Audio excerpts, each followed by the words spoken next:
လာပါရှင်ဆွဲဆောင်မှုရှိဖို့ဘယ်လိုလုပ်ရမလဲဆိုတာပြောပြပေးချင်ပါတယ်ဆွဲဆောင်မှုလို့ပြောလိုက်ရင်မိန်းကလေးငယ်တွေ popular ဖြစ်ဖို့လိုပဲထင်နေတယ်ဒီလိုမဟုတ်ပါဘူးလူတိုင်းအတွက်ဆွဲဆောင်မှုကလိုပါတယ်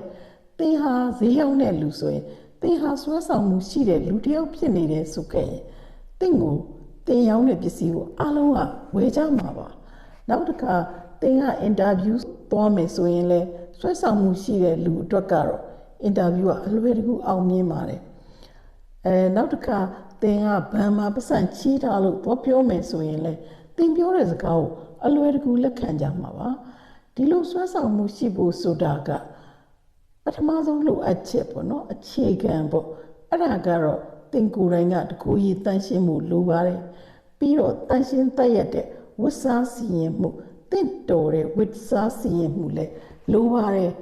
အဲ့ဒီဟာကြီးရှိတဲ့အပြင်မှာကိုတက်မျက်နှာပေါ်မှာအပြုံးလေးတစ်ပွင့်ကိုလည်းစင်ထားဖို့လိုပါသေးတယ်ဒါတွေအကုန်လုံးသင်လုံနိုင်တယ်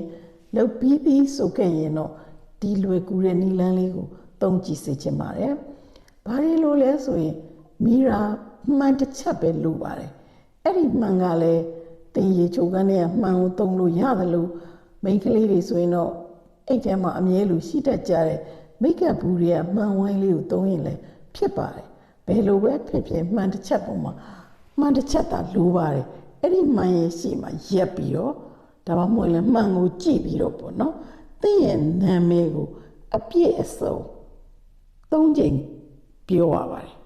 ဒါပဲလိုပါတယ်ဘာမှနောက်ထပ်လုပ်စရာမလိုပါဘူးဒီအတိုင်းပဲအိမ်ကနေထွက်သွားလိုက်ပါအဲ့ဒီနေရာထူးထူးခြားခြားကိုသင်ဟာဆွဲဆောင်မှုတွေရှိနေတာကိုတွေ့ရပါလိမ့်မယ်ကျေးဇူးတင်ပါတယ်ရှင်